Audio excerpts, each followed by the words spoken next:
अस्सलाम वालेकुम। डॉक्टर फ़रहान महमूद चौधरी हाज़िर खिदमत है। आज की मेरी वीडियो है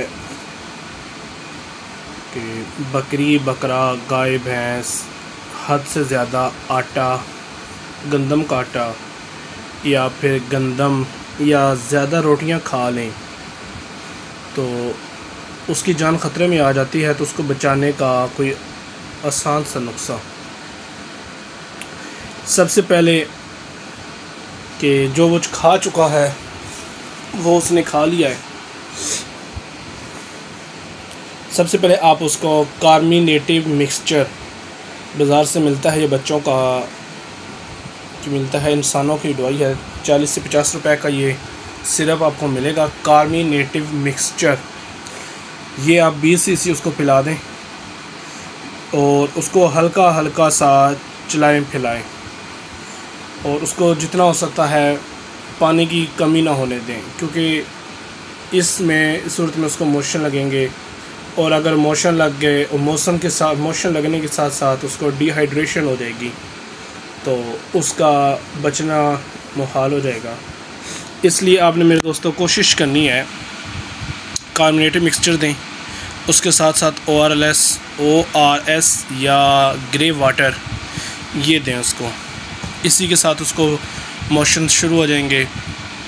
एक बात याद रखिएगा, उसको जैसे ही पेचस शुरू हो तो इनको रोकना नहीं है, जितना हो सके उसके पेट की सफाई हो। ORS या ग्रे वाटर इसलिए देना है ताकि उसके जिस्म से नमकियात का जो अखराज हुआ है या हो रहा है उसको बरकरार रखा जाए, उसकी पानी की मिकदार को बरकरार रखा जाए, क्योंकि पेचस की वजह से जानवर को डिहाइड्रेशन हो जाती है और डिहाइड्रेशन इतनी सख्त होती है कि ये जानवर की जान ले लेती है। तो इसके साथ साथ आपने जानवर को पेन किलर, अच्छा सा पेन किलर लगाना है। कीटोप्रूफन हो गया, जैसा कि अच्छा सा पेन किलर लगा दें, कार्मिनेटिव दें और 2 से 2.5 घंटे के बाद उसको हल्की सी नरम ग़िज़ा कोई दे दें। अगर उस टाइम उसके पेचस चल रहे हों तो पेचस जारी रहने दें। कोशिश करें कि जानवर को बुखार ना हो और दर्द की वजह से जानवर करकराएगा, करहत में आएगा, शोर मचाएगा, और उसको पेन किलर दें। इंशाअल्लाह ताला आपका जानवर ठीक हो जाएगा, हर किस्म का हो जाएगा। और अगर उस जानवर को कब्ज़ की शिकायत हो जाए तो हीपागार्ड, जानवर को अगर कब्ज़ हो जाए, कंस्टिपेशन हो जाए तो हीपागार्ड, भेड़ बकरी है 2 से 3 cc, गाय भैंस है 7 से 8 cc उसको लगा दें।